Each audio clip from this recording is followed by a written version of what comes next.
Estátua da Liberdade partiu. A viagem está muito tranquila. Vamos chegar logo. E não era essa a Estátua da Liberdade. É outra.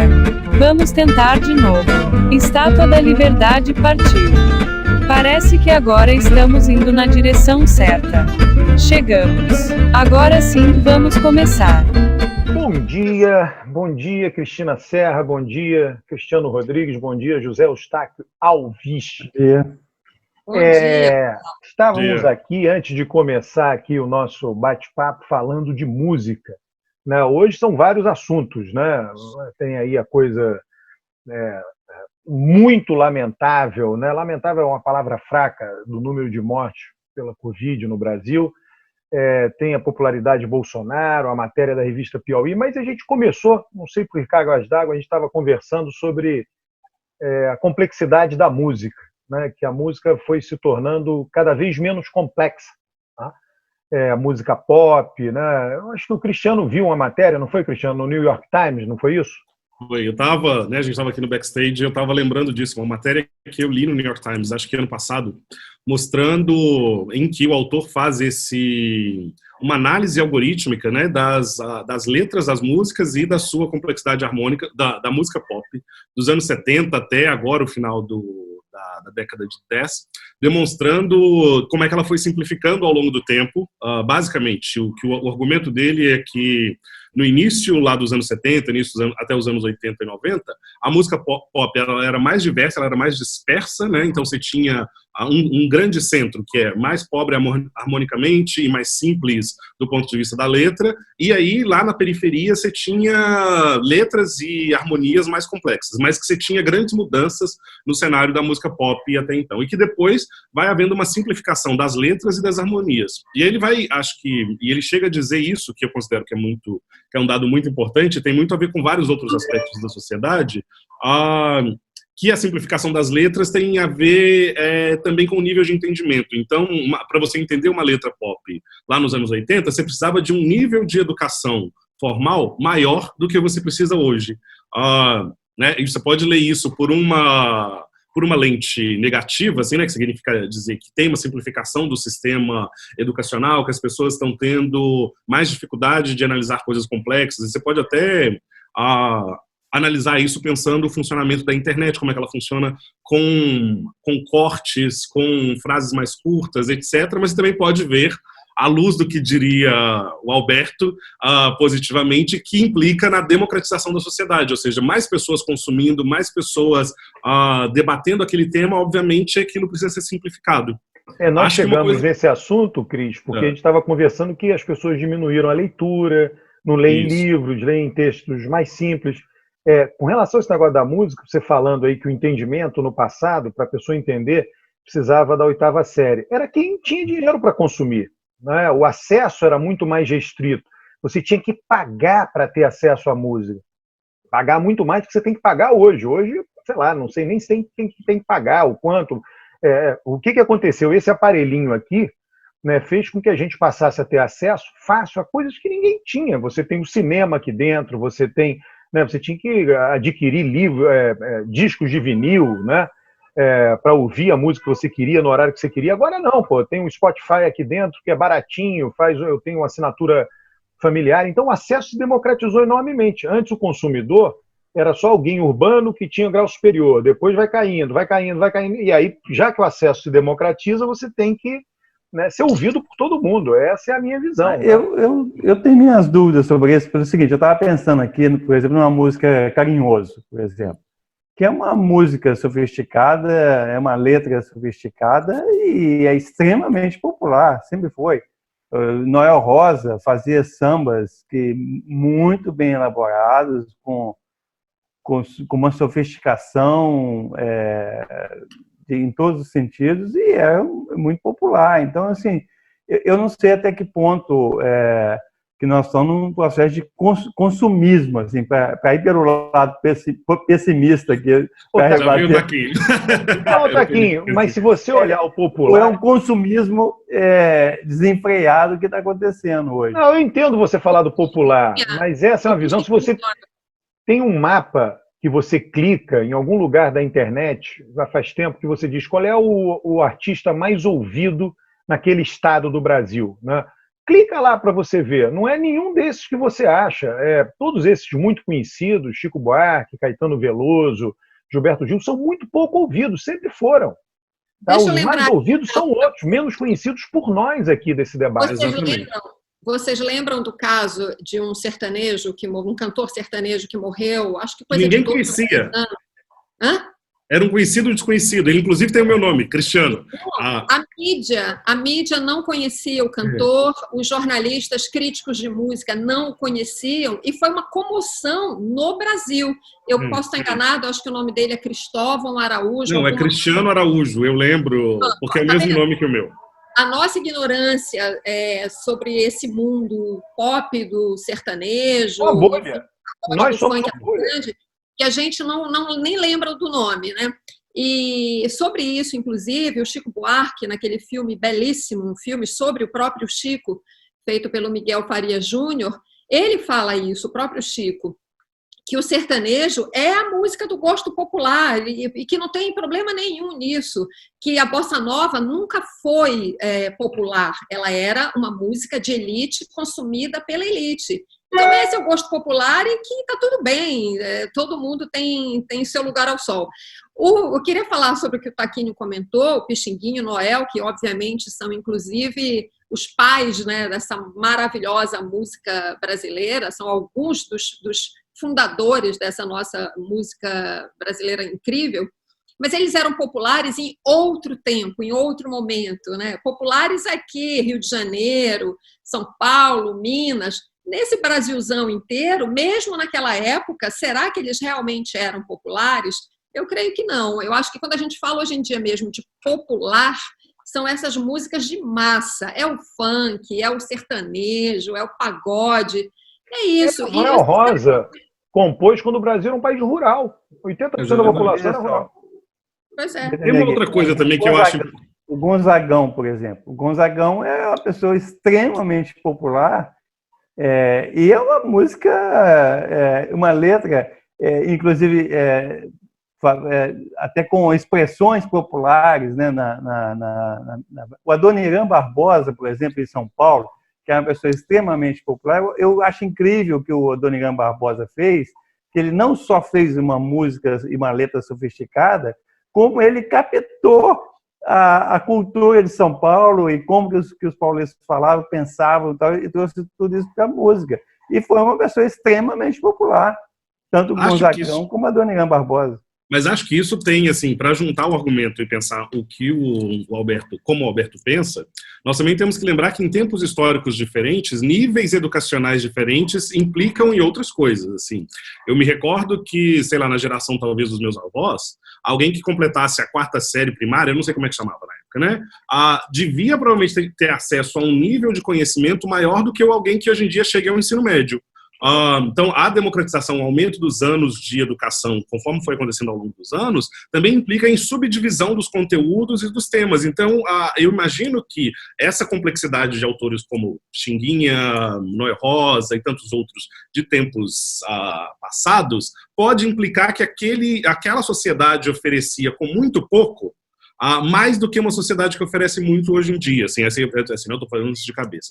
Outro aspecto da música que eu acho muito importante que a gente vive hoje em dia, e nós aqui, como pessoas um pouco mais fora do mundo juvenil pop, não entendemos, é que existe uma coisa hoje em dia que é um cenário que eles chamam de pós-musical. O que é o cenário pós-musical? Vamos pegar até a minha geração, assim, que é essa geração um pouco na casa dos 40 anos, a gente consumia música de um jeito tradicional. Você pega o disco, ouve o disco inteiro e você consome a música pelos ouvidos. A geração mais jovem, a geração do K-pop, a geração que curte as divas pop tipo Beyoncé, enfim, eles curtem a indústria, eles curtem um fenômeno que é tripartite, né? Você tem a música, você tem o visual e você tem a performance. Então a indústria do entretenimento, ela funciona, pega a Beyoncé, que, né, até porque rolou essa polêmica sobre o filme dela agora, os álbuns visuais que ela começou a lançar lá em 2013, o que ela percebeu que outros artistas não perceberam e por isso ela ocupa uma posição de líder da da dinâmica cultural no mundo, assim, o que ela produz, né, tem a diferença entre aquele que lidera e aquele que segue, e a Beyoncé é aquela pessoa que lidera, então ela entendeu que não existe, que não se consome mais música como se consumia antigamente. Né, os jovens, eles são muito rápidos, eles estão ocupados em multiplataformas, então ele está ao mesmo tempo no Twitter, no YouTube, conversando com os pais, e a atenção dele só vai ser captada se alguém optar a acessar todos esses níveis de entendimento que o jovem tem, e é isso que ela faz. Então ela pega um álbum que tem música, que tem imagens que são muito bonitas, suntuosas, maravilhosas, e tem uma performance que parece contestadora. Isso é muito interessante. Ele é todo organizado dentro da indústria cultural, mas a performance parece contestadora. Então ele atende muito ao que a juventude entende como fenômeno musical, e os artistas que conseguiram migrar para esse modelo pós-musical, a gente tem isso no Brasil com o fenômeno do funk, porque era isso que o funk fazia antes. A Anitta o funk não faz tinha isso. acesso... O funk não tinha acesso à grande mídia até recentemente, e se alguém aqui já foi num baile funk, você vai notar, o baile funk é esse fenômeno do entretenimento, em que a música é a coisa menos importante que acontece no baile funk. É a performance dos MCs, dos DJs, da plateia, etc., que faz todo o movimento. Por isso que essas músicas, né, elas também se simplificam em termos de letra, porque elas se complexificam em termos de outros signos e outras formas de mensagem que elas transmitem. Olha, ou uma estética, né? Que é seguida, como o Alberto falou, tem a Anitta, Ludmilla, todas essas. Eu só queria falar uma coisinha mais sobre esse negócio da música. Quando a gente fala de música popular, e a gente está falando desses artistas, a gente está falando de escalas completamente diferentes. Então, voltando, Noel Rosa, Pixinguinha, populares aqui entre nós. Nesse grande mundo da indústria musical, a escala de popularidade não dá nem para comparar uma coisa com a outra, porque você está falando de toda uma cadeia de negócios associada, né, toda essa cadeia encadeada, enfim, é tudo um grande business, né, em que, como o Cristiano falou, a música é um detalhe, mas não em alguns casos nem é o principal, não é mesmo. Agora, olha só, até falando essa coisa da democratização, isso aconteceu com os bens, né? No passado, eu lembro aquele negócio da geladeira, a geladeira da vovó, né? Que abria assim, né? Tinha aquela coisa que puxava uma manivela, aí fechava aquilo, aí olha, as coisas duravam a vida inteira, duravam mesmo a vida inteira, né? Mas pouquíssimas pessoas podiam comprar o que durava a vida inteira. A grande maioria não tinha. Agora é o seguinte, agora quebrou, joga fora, porque consertar é mais caro do que comprar um novo. Lembra que telefone era uma propriedade que as pessoas... Eu não sei como funcionava, porque eu era criança, mas eu sei que parece que você ia em algum lugar e tinha que comprar uma linha de telefone e passava para outras. Hoje em dia... Você declarava no imposto de renda. Como funciona? O imposto de renda, telefone era, assim, era bem propriedade. Eu sou dessa época. 3, 4... Quando eu cheguei no Rio de Janeiro, com 20 anos, né, para estudar, trabalhar, etc., eu queria um telefone. Na época, as empresas de telefonia eram estatais, né? No Rio de Janeiro era a Telerge. Eu não conseguia uma linha na Telerge. Você não conseguia, você entrava numa fila enorme. Então, o que existia? Tinha todo um mercado de negócio que era o seguinte: o cara era dono de várias linhas e ele te alugava uma linha de telefone. E o cara de alugar as linhas de telefone. Eu aluguei uma para poder me comunicar, né? Para não ficar exótica, né? O impacto que isso tem. No passado tinha ideia de relíquia, tinha uma relíquia da família. Um relógio. Hoje não tem relíquia. As relíquias vão acabando, porque tinha um relógio que foi da bisavó, um relógio caro. Hoje não, a pessoa vai ter vários relógios durante a vida, vários carros, vai a sociedade de consumo mesmo, não tem... Isso aqui está parecendo Democracia na América, seu livro favorito. Exatamente. Todos esses argumentos estão lá, né? O cara viu o mundo que a gente viu. A gente não está falando nada aqui que ele já não tem escrito lá no século XIX. Tem uma coisa que ele não sabia, né? Que nós sempre... esse assunto lamentável da pandemia, não é isso? Né? As doenças já atacaram a humanidade, inclusive até nisso, Taquinho, o dado lamentável de 100 mil mortes, mas até nisso a gente sabe que a gripe espanhola matou muito mais gente. Né? A gripe espanhola no mundo, né? Ninguém nem sabe quantos que ela matou. Dizem que é entre 50 e 100 milhões. qualquer número entre 50 e 100 milhões está valendo para o número de mortes da gripe espanhola. Covid, tudo indica, vai matar menos, mas nós nos tornamos mais sensíveis com a perda de vidas humanas, né? Um século se passou, da gripe espanhola para cá, e a humanidade se tornou mais sensível com relação a mortes, assassinatos, a perda de vidas, né? E houve esse aumento de sensibilidade. E o Brasil atinge essa marca lamentável de 100 mil mortes. 100 mil mortes e 3 milhões de infectados, né? No Brasil, né? No mundo nós já estamos quase chegando a 1 milhão, 1 milhão de mortes. Eu acho que você tem razão, Alberto. Em relação à gripe espanhola, a Covid ela tem um impacto na mortalidade muito menor, né? Naquela época também, a esperança de vida da humanidade era muito menor, né? A humanidade estava muito, igual você falou, estava muito menos preparada, né, para defender a vida, para prolongar a vida. Então, nós estamos em outro momento histórico, né? Agora, eu estou realmente assim, muito preocupado com essa questão da pandemia, sobre os efeitos na sociedade e principalmente na economia, né? Assim, só para reforçar um dado que o IBGE soltou ontem, né, que a gente já tem mais de 30 milhões de pessoas desempregadas no conceito amplo, né, no conceito de subutilização da mão de obra. O desemprego aberto está em torno de 13 milhões, mas o desemprego total é mais de 30 milhões. E isso com dados até junho, né? E a pandemia continua, né? Essa quarentena meia boca continua e a degradação econômica ela continua, né? Essa semana teve essa explosão do Líbano, né?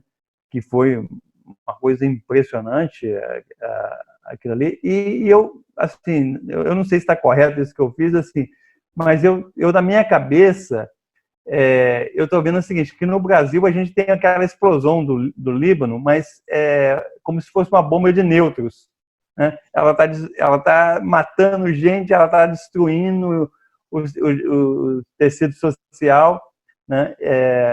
Mas ela não tem aquele impacto que a bomba de Beirute teve. Então, assim, eu realmente estou muito preocupado. Eu posso pensar uma coisa da economia que eu acho... Vou levantar uma bola, Cristiano.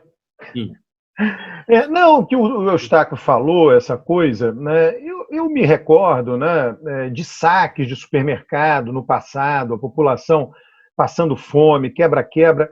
Eu toda vez, quer dizer, assim que começou a pandemia, eu achava que a gente poderia caminhar para um cenário assim. Até agora não aconteceu nada disso. Eu não sei, assim, é um ponto para reflexão, né? Não sei se nós temos hoje uma proteção social maior, tem o auxílio emergencial, que a gente sabe que aconteceu. Eu imaginava, né? Tem cenas aí de outros países durante a pandemia com saque de supermercado. Não aconteceu ainda no Brasil isso. Eu não sei se vai acontecer. O que vocês acham, hein?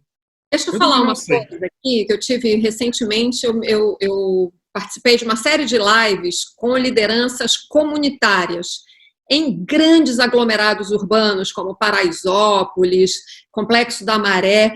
A gente não consegue ver, mas existe uma rede atuando nessas grandes comunidades, uma rede solidária, articulada dentro dessas comunidades, e dessas comunidades também uma articulação para fora, né, seja com outras entidades, com ONGs, algumas com alguma articulação com o poder público, com empresas também. E essa rede articulada muito rapidamente por essas lideranças comunitárias, o exemplo de Paraisópolis é incrível. Eles organizaram dentro da comunidade um sistema de presidentes de rua.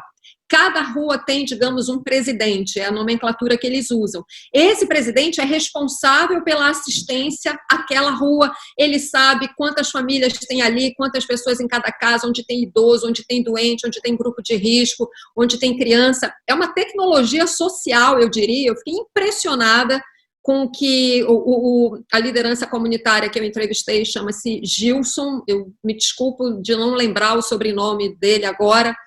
Da mesma forma, no Complexo da Maré e outras comunidades aqui também do Rio de Janeiro, e na minha visão, esse não é só o auxílio emergencial, claro que o auxílio tem um peso, basta ver a popularidade aí, o efeito disso na popularidade, na aprovação, não digo popularidade, mas na aprovação do Bolsonaro nas pesquisas, mas tem esse componente que a gente não vê bem, e que a mídia também, até pela dificuldade logística, eu acho, da mídia cobrir essa pandemia, a mídia não tem mostrado tanto quanto, tem mostrado alguns exemplos, mas não tem sido capaz de mostrar a enormidade dessa articulação nas comunidades, com distribuição de alimentos, sabonete, álcool em gel, instalação de torneiras nas ruas para as pessoas lavarem as mãos. Enfim, eu acho que isso ajuda a explicar, não é o único ponto, mas ajuda a explicar essa indagação que o Alberto fez. Por que nós não temos um quadro aí de degeneração social tão grande? Uma coisa que eu queria falar antes, pegando o que o Taquinho falou também, é que os exemplos de fora do Brasil, de outros lugares, têm indicado uma coisa, e aí eu vou voltar um pouco para o pessimismo do Taquinho, que é aquelas localidades em que você teve lockdown bem feito, em que você teve uma quarentena bem organizada, logo depois em que você tem o fim da quarentena, a retomada da economia é mais rápida do que em lugares em que isso foi feito de maneira como a gente está fazendo no Brasil. Né? Então, eu penso que os riscos para o Brasil econômicos talvez venham mais depois que a gente começar a flexibilizar esse espaço da quarentena, porque até agora tem sido flexibilizado em alguns lugares, mas não em todos. Porque as pessoas vão ficar com medo de sair de casa, vão ficar com medo de consumir, e isso vai ter efeitos na sociedade também. E sobre o que a Cris falou, eu tenho observado, assim, né, não participei de lives, mas eu observo aqui em Belo Horizonte, o número de moradores, de pessoas em situação de rua, aumentou dramaticamente. Assim, mesmo nas regiões nobres da cidade, você vê, assim, às vezes, um quarteirão inteiro de pessoas com colchonete dormindo. A prefeitura distribuiu, como é que chama o negócio? Barracas, para que as pessoas em situação de rua possam dormir à noite e evitar o risco de contágio. E eu tenho observado, quando eu saio para andar de bicicleta, assim, à noite, que tem muitas equipes de pessoas distribuindo kits básicos de higiene e alimentação. Mas eu estou falando muita mesmo, assim, tipo, carros. Então, eu acredito que, assim, né, fazendo coro ao que a Cris disse, que o fato de você ter uma ação coordenada, às vezes, por parte das próprias comunidades mais atingidas e também das pessoas solidárias a essa demanda tem feito com que esse impacto não tenha chegado no nível que o Alberto presumiu que poderia vir a acontecer lá no início da pandemia. Mas acredito que, né, com a redução do auxílio emergencial, parece que a proposta do governo é extensão do auxílio emergencial até o final do ano e diminuição do seu valor para R$200, além de você ter o fenômeno, né, o efeito psicológico de que as pessoas vão começar a achar que elas mereciam ter recebido mais e isso vai diminuir a popularidade do presidente, você vai ter um efeito de empobrecimento, né? E talvez o próprio elo de solidariedade se perca a partir dali. Aí eu não sei muito onde é que nós podemos entrar, não. Eu acho que o Alberto tem razão você tem um Estado, né, com um sistema de proteção social. Antigamente, naquela época, por exemplo, de grupos rurais, né, que tinha as frentes de trabalho, por exemplo, você não tinha o BPC, por exemplo, né, você não tinha a aposentadoria rural, você não tinha seguro-desemprego, etc. Então, hoje você tem uma rede de proteção social, por bem ou mal, ela atende uma quantidade de pessoas muito grande, e além de ter essa rede social que a Cris falou, né? Então, essas duas coisas, elas amenizam um pouco as coisas. Mas eu acho assim, que o ponto de vista que eu estava falando, global da economia, eu acho que a economia está se deteriorando muito grande, muito rapidamente, e eu acho que essa próxima década aí o Brasil vai enfrentar muitas dificuldades que a gente ainda não está percebendo totalmente. Taquinho, sobre isso que você falou da quarentena, né, a nossa quarentena mal feita, que foi muito mal feita no Brasil, eu estava lendo sobre a gripe espanhola, só para lembrar esse paralelo, e verificou-se também essa mesma situação. As pessoas têm muita dificuldade de cumprir a quarentena. Eu li especificamente sobre a gripe espanhola em São Francisco, nos Estados Unidos, que na época também chegou numa hora que as pessoas não aguentavam mais a quarentena e passaram a pressionar o poder público para, enfim, ir liberando as coisas e tal, e a doença voltou. E aí volta com uma voracidade incrível e maior número de mais mortes, etc, etc. Eu acho que o risco que a gente corre aqui no Brasil é de ficar patinando e ter que conviver com essa doença por muito tempo ainda. E, enfim, isso é o que mais sinceramente, me apavora. Vocês sabem, né, que, no meu entender, o Brasil acabou seguindo esse caminho, só tem analiticamente, eu só vejo uma forma de explicar, porque o nosso presidente é burro. Não tem outra explicação. Né? Não é só segurar eleitor, não é isso, é burrice mesmo. Né? Eu acho que uma vez eu já mencionei aqui no nosso programa, não sei onde foi que eu li, que os dois políticos, né, da história que mais tem biografias escritas, livros, etc., são Júlio César e Napoleão. Né? Napoleão foi um gêniozinho, né? Foi um gênio político e militar, e exportou, inclusive o Brasil ao Brasil graças a Napoleão, né? Porque a família real fugiu dele. Né? Então ele mexeu com várias, né, coisas da história mundial. Né? E Napoleão tem uma frase, ele tem muitas frases muito boas, né? Nem todas, né? O Churchill era um bom frasista. Napoleão, ele disse que a burrice não é um obstáculo na política. É verdade. Na política, você pode fazer sucesso sendo burro. Pode fazer. Ela não é um obstáculo. O Bolsonaro é alguém de sucesso, tornou presidente. E é burro. As coisas não são incompatíveis. Eu acrescentaria que a burrice não é um obstáculo para sucesso em nenhuma área profissional. Assim. Mas, Roberto, quando você diz que o Bolsonaro... Tirando isso, eu concordo plenamente com o Napoleão. Não, quando você diz que o Bolsonaro é burro, eu te pergunto o seguinte, então qual seria a atitude dele inteligente ao lidar com a pandemia? O que ele faria diferente? O Taquinho já indicou, quer dizer, todo mundo que fez uma quarentena séria, né, tanto teve menos mortos, quanto feriu menos a sua economia, conseguiu sair de uma maneira menos turbulenta da economia. Quer dizer, do ponto de vista racional, né, de um ser humano moderado, que olha o que está acontecendo, diz qual é a melhor decisão. Ele não tomou a melhor decisão, não tem a menor dúvida. Vamos mas pensar veja só, a gente fala muito... Eu falar. Ontem eu estive numa mesa redonda aí, live, discutindo as eleições municipais, e um dado que nós levamos para essa mesa foi como os prefeitos que tomaram decisões na quarentena, que foram decisões acertadas, que ouviram comitês científicos das suas cidades, eles tiveram a sua popularidade aumentada, e a maioria deles, pelo menos os indicativos, né, das pesquisas de opinião pública, sugerem que serão reeleitos, porque virou uma espécie de...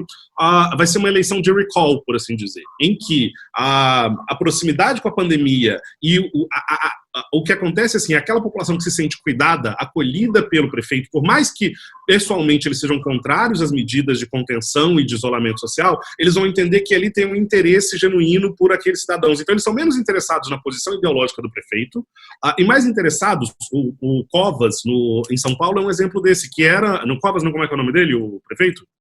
O Bruno Covas. É Covas mesmo. Porque ele era um cara basicamente desconhecido, assim, que tinha pouca atividade, a popularidade dele aumentou, ele está conseguindo, o ganho político dele está sendo rápido. Então, a inteligência do presidente talvez fosse nisso, assim, ele pensou como se houvesse um distanciamento de 2020 para 2022 e já migrou para lá, sem pensar que isso vai ter efeitos prolongados, porque a organização da pandemia, o fato de nós não termos vacina, o fato de nós termos uma quarentena que as pessoas têm problemas de se adaptar a ela e que os próprios governos têm problema de enfrentar, vai gerar impactos para ele daqui até lá. E nisso é burrice mesmo, assim.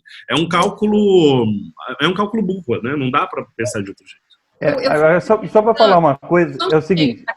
Hoje está todo mundo falante aqui, né? A Cristina, toda vez que fala, vou falar só um pouquinho. Não, eu falo muito? Não. Eu só Não, só uma coisinha aqui, só uma coisinha. Porque eu gosto, na verdade, de só pontuar um aspecto ou outro e daí jogar os assuntos para a gente conversar. Eu realmente não gosto de falar muito. Se eu passar Jornalista. muito... Não, por que eu estou perguntando isso? Se ele é burro, se ele é inteligente? Sinceramente, ele às vezes me parece bem inteligente. Assim, porque eu acho que ele tem umas estratégias ali que, mal ou bem, funcionam. Tanto é, por isso que eu queria falar sobre isso, tanto é que ele tem um índice de aprovação que me surpreende muito, né? Diante do comando dele desastroso da pandemia, o índice de aprovação dele me surpreende. E aí eu fico me perguntando se isso que a gente acha que foi burrice dele, se não foi uma estratégia, digamos assim, entre aspas, acertada, né, e bota aspas nisso, de manter aquela base de apoio que ele tem, né, negacionista, enfim, isso tudo que a gente sabe. Se com essa estratégia ele não queria exatamente isso, manter aquele apoio consolidado, né, como uma rocha para ele, e é o que segura ele nas pesquisas, né, ao minimizar o impacto da pandemia e etc. Então, eu fico me perguntando se o objetivo dele não era exatamente esse e se ele não foi bem sucedido também, entre aspas, ao conseguir manter esse apoio, que para mim, diante do tamanho do desastre, eu tenho dificuldade de entender que uma parcela tão grande da população continue apoiando o Bolsonaro. Então, era isso que eu queria jogar aqui para a gente conversar. Eu, sinceramente, me indago sobre isso todo dia e eu gostaria de entender melhor isso, como é que ele consegue manter essa base de apoio. Eu acho que quem tem que explicar isso é o Alberto, que entende aí dos números das pesquisas, mas a minha impressão é que o Bolsonaro já tinha um eleitorado e que esse eleitorado, independente da pandemia, ele manteve esse eleitorado. Mas eu vou deixar para o Alberto falar sobre isso. O que eu queria falar é sobre a questão da quarentena. Eu sou totalmente favorável ao isolamento social. Agora, a gente tem que perceber no mundo que tem vários países que não fizeram isolamento social e se deram bem no controle. Por quê? Eles tomaram medidas preventivas anteriormente. Por exemplo, Taiwan, que é a China, né? Os chineses numa ilha, né, a poucos quilômetros da China continental. O que eles fizeram foi assim, eles rastrearam todas as pessoas que vieram de fora, eles monitoraram essas pessoas e eles isolaram, tem gente que fala isso de isolamento vertical, né? Eles isolaram as pessoas que tinham alguma possibilidade de ficar contaminada e não fechar a economia. Tá? Mas aí você tem que ter um governo autocrático para fazer isso, né? Não, a Taiwan não é autocrático. Taiwan é um país democrático, com as características chinesas, mas democracia um país democrático. Né? Não, mas a China nacionalista. A província rebelde. É a província rebelde. A província rebelde. E o caso que todo mundo conhece é aí da Suécia, né? A Suécia não fez lockdown. É óbvio que ela teve muito mais mortes do que os outros países nórdicos, mas, vamos dizer assim, dentro de um número esperado, né? E saiu alguns dados econômicos que a Suécia, economicamente, ela saiu melhor do que outros países. Então, eu estou falando isso tudo só para problematizar a questão. É o seguinte, existem várias outras medidas além do isolamento social. Não é só isolamento social. O isolamento social tem que ser feito bem feito, por exemplo, é o caso da Nova Zelândia, né, que foi feito rapidamente, foi muito bem feito e depois foi superado rapidamente também. As aulas já voltaram na Nova Zelândia há vários meses atrás. No Vietnã, as aulas já voltaram. A gente está discutindo aqui se deve voltar às aulas, não, que esses países já voltaram há muito tempo e as atividades já voltaram há muito tempo atrás, né? Agora, essa estratégia do Bolsonaro, quem entende mesmo é o Alberto. Olha, vamos já caminhar para o final, hein? Vou falar rapidamente disso, né? Mas não vai fugir da pergunta, não. Eu só acho assim... Explica a cabeça do Bolsonaro. Não, eu tenho, o Cris e a Cris, né? Eu tenho buscado, né, sempre estabelecer pontes e ter algum tipo de diálogo, né? E vejo, né, que as pessoas estão muito distantes e têm uma compreensão estereotipada do eleitor médio de Bolsonaro. Né? Estereotipada tem essa coisa, são gado, né? São fascistas, né? Pessoas sem compaixão. Não é isso. Não acontece. Esse eleitor médio de Bolsonaro não vê em Bolsonaro o que aqueles que rejeitam em Bolsonaro veem em Bolsonaro. Em particular, a nossa bolha, que é muito informada, sabe tudo que ele fez todo dia, toda hora. Para esse eleitor médio, Bolsonaro é um grande símbolo, e é um grande símbolo de união deles. Tá? E aí, é semelhante um pouco ao Trump. Eu li um paper essa semana muito interessante sobre o Trump. O cara segue sabendo que vai correr mais risco de morrer? Sim, porque ele mantém você unido, um determinado grupo em torno do líder. Tá? As pessoas pensam assim, são diferentes da gente. Né? Isso explica, esse eleitor dele mudou, esse apoio de 30%, o número final é o mesmo, só que internamente a composição mudou. Ele ficou mais caro para Bolsonaro e é mais um elemento da burrice. Ele poderia ter mais apoio, mais barato, né? Mais barato seria o quê? Seguindo o caminho certo na pandemia, e teria muito menos mortes, a economia sofreria muito menos. Então, aí ele está comprando um apoio com auxílio emergencial que custa 50 bi por mês. Quer dizer, então é muito mais caro e insustentável. Ele está comprando um apoio que ele não consegue sustentar a longo prazo. Sim, além disso, teve um efeito na ordenação da política econômica. Né? Você já tem observado como o discurso do Bolsonaro saiu daquele liberalismo menos Estado para uma coisa, vamos chamar aqui de proto-social-democrata, e o Guedes, do outro lado, tentando puxar a corda para o liberalismo dos anos 70. Eu não sei até quando esses dois vão conseguir manter. E assim, se o Guedes sai do governo, aí o caldo desanda, né? Enfim, tudo isso é elemento da burrice, né? Nada disso estaria acontecendo se ele tivesse seguido o caminho que 90% dos líderes, ou 95%, sei lá, só alguns poucos. O México também está numa situação ruim. Lá o presidente de esquerda segue o mesmo caminho de Bolsonaro, aquele cara lá da Nicarágua, lá, o Daniel Ortega. Tem um outro daquelas repúblicas lá que acabam com Cazaquistão, sei lá, Turcomenistão. Também são poucos que fizeram a mesma coisa que Bolsonaro. O Trump, né, é incrível, né? É o país mais rico do mundo. Então, assim, o Trump vai pagar caro por isso, né? O Trump vai pagar caro por eleição esse ano, tudo indica. Tomado as decisões que deveria ter tomado. Pessoal, olha, chegamos aqui. Cris, você tinha algo muito especial para falar. Fala! Para todo mundo. Mas antes, eu acho que só para arrematar essa questão Bolsonaro, a gente ia comentar a matéria que saiu na revista Piauí, revelando o dia em que ele chamou os generais dele e os ministros mais próximos para planejar como ele iria intervir no Supremo Tribunal Federal, destituir os 11 ministros e nomear outros para os seus lugares. Infelizmente, não vai dar tempo da gente aprofundar essa discussão, mas eu não queria deixar... A gente volta, traz depois ela na semana que vem com outros elementos semelhantes. O Alberto vai falar que é um sinal da saúde das instituições. Já tuitei sobre isso. Vai dizer que é uma prova de que ia ter golpe. A gente já sabe as opiniões. É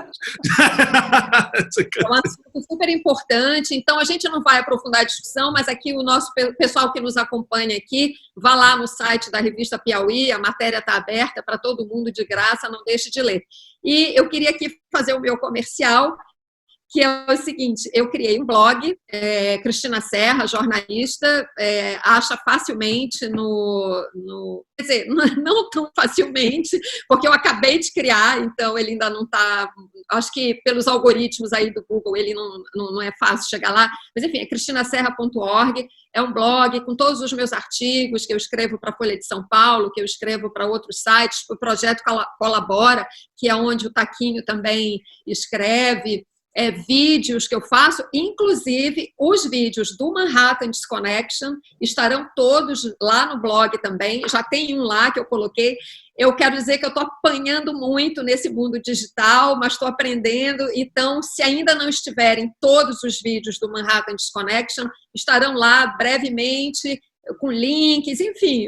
Cheguem lá, visitem, dá uma fuçada que vocês vão achar tudo lá, enfim. Está lá no meu blog, você é meu contato. Olha! Tá aí na tela, aí, sensacional. Aí, ficou bom, viu? CristinaSerra.org, muito bacana. Tem também o Rebeldes, que é um outro grupo que eu participo de debates. Muito Enfim, legal. meus livros também, né? Sobretudo meus livros, que no momento são a coisa mais importante da minha vida. Então, desde já, agradeço a visita de todos vocês. Obrigada pelo comercial. Bom dia, hein? Não deixem de curtir nossos vídeos e se inscrever no canal, hein? Olha, virei YouTube. Muito bem.